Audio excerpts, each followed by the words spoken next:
दोस्तों, अब यहाँ से सीन प्रेजेंट में आती है और हम टैंगशेंग और जीवू को देखते हैं जो कि इस डिल्यूजन रिल्म में आगे बढ़ रहे होते हैं, लेकिन सी डिल्यूजनल मास्टर का कहीं भी कोई भी अता पता नहीं होता है। तभी हम देखते हैं कि सी डिल्यूजनल मास्टर की इन्नेट फील्ड एक्टिवेट हो जाती है और अब टैंगशेंग और जीवू को काफी सारे डिल्यूजन्स दिखने लगते हैं। ये सभी वही यादें होती है जो कि आज से एक अरसा पहले टैंगशेंग ने जीवू से किया था। उन दोनों की एक दूसरे से किए वादे कि वे दोनों आखिर तक एक दूसरे का साथ देंगे, और अब सी डिल्यूजनल मास्टर की इस डिल्यूजन फील्ड की वजह से वो सभी यादें उनके सामने होती है और टैंगशेंग और जीवू इन सभी यादों में कहीं गुम से हो जाते हैं। हमें यहाँ सी डिल्यूजनल मास्टर की शक्तियों का एक और नमूना दिखता है और उनके सामने का सारा सीन चेंज हो जाता है। टैंगशेंग और जीवू के सामने एक फॉरेस्ट का सीन होता है जो कि असल में स्टारफाइट फॉरेस्ट होता है, और ये वही फॉरेस्ट होता है जहां आज से एक अरसा पहले टैंगशेंग और जीवू एक दूसरे से बिछड़ गए थे।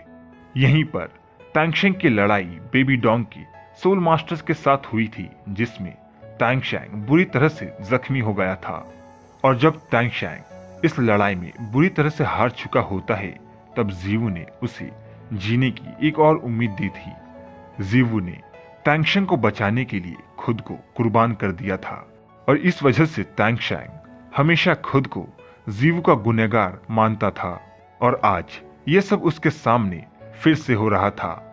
टैंगशेंग को डर था कि अगर वह जीवू को एक बार फिर से खो देता है तो वह खुद को कभी भी माफ नहीं कर पाएगा, और इस वजह से टैंगशेंग अपनी पूरी शक्तियों को इस्तेमाल करने का डिसाइड करता है। उसकी शक्तियां उस पर हावी होने लगती है जो कि असल में सी डिल्यूजनल मास्टर की शक्तियां होती है, और अब टैंगशेंग उनका इस्तेमाल करते हुए सभी सोल मास्टर्स को मारने लगता है। उसके जीवू को खोने का डर उस पर इस कदर हावी होता है कि उसकी सारी शक्तियां उभर कर सामने आती है, और अपनी शक्तियों के बलबूते पर टैंगशेंग सी डिल्यूजनल मास्टर की डिल्यूजन फील्ड को तोड़कर बाहर आ जाता है, और अब सी डिल्यूजनल मास्टर से उसका आमना सामना होता है। वहां का सारा कोहरा गायब हो जाता है और सभी को सैक्रेड टावर साफ साफ नजर आने लगता है। सी डिल्यूजनल मास्टर को कुछ समझ में नहीं आता है कि आखिर टैंगशेंग ने ये सब कैसे किया। वहीं हम टैंगशेंग को देखते हैं जो कि बुरी तरह से जख्मी हो चुका होता है। मिस्टर दाई जब टैंगशेंग को देखता है तो उसे कुछ भी समझ में नहीं आता है, क्योंकि उसने कभी भी टैंगशेंग को आउट ऑफ कंट्रोल नहीं देखा है। यहाँ कुछ तो गड़बड़ है।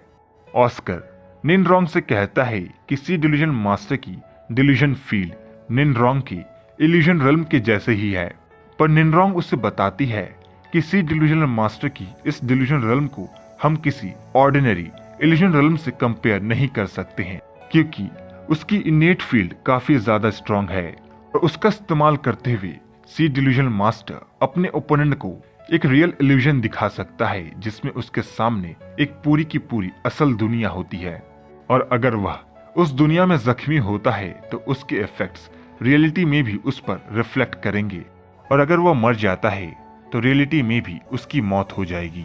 वहीं सी डिल्यूजनल मास्टर अब टैंगशेंग से कहता है कि उसकी डिल्यूजन फील्ड की यही तो सबसे बड़ी खासियत है कि वह उसके अपोनेंट के दिल में छुपे उसके सबसे बड़े डर को उसके सामने लाकर खड़ा कर देता है। टैंगशेंग अब सी डिल्यूजनल मास्टर से कहता है कि तुमने मेरे गुस्से को ट्रिगर किया है, और जो कि तुमने जीवू को भी चोट पहुंचाने की कोशिश की है तो तुम्हें इसका हर्जाना भुगतना होगा।